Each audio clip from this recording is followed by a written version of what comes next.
በመንግስት ኢንተርኔት፣ በመንግስት ኮምፒውተር፣ በመንግስት ቢሮ ውስጥ ቅጥፈትና ውሸት እንዲሰለጥኑ አልፈቀድንም ወይ?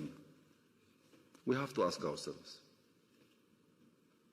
ሁለተኛ መምህር የእውቀት አባት የተከበረው የተፈራው የተወደደው ሽማግሌው አስታራቂው የእውቀት አባትነቱን ጥሎ አልሸፈተም ወይ?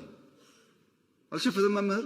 ስንቱን መምህር እኮ መልሰናል። በይቅርታ የሚያስተምሩ እኮ አሉ። ገብተው ወጥተው ሞክረው ሲያቀታቸው አሉ እኮ የተመለሱ የሉም። መምህር አይሸፍትም። መምህር ሽፍታን ክላሽ አስጥሎ ብዕር ያስይዛል እንጂ ብዕር ጥሎ ክላሽ አይይዝም። እናንተም ተበላሻችሁ፣ ሽፍታውም ተበላሸ። የተበላሸ ሀገር መሆኑ ማመን ያስፈልጋል። የመጀመሪያው ይሄ ነው።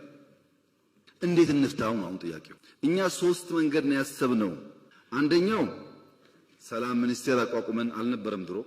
ሰላም ያስፈልገናል የሰላም ኮሚሽን ብለን በተቋም እንስራ የሰላምን ጉዳይ ብለን ከተቋም ባሻገርስ ቲፒኤልኤፍ ጋር ግጭት ሊጀመር ሲል እንደሚነገረው እኮ አይደለም እኔ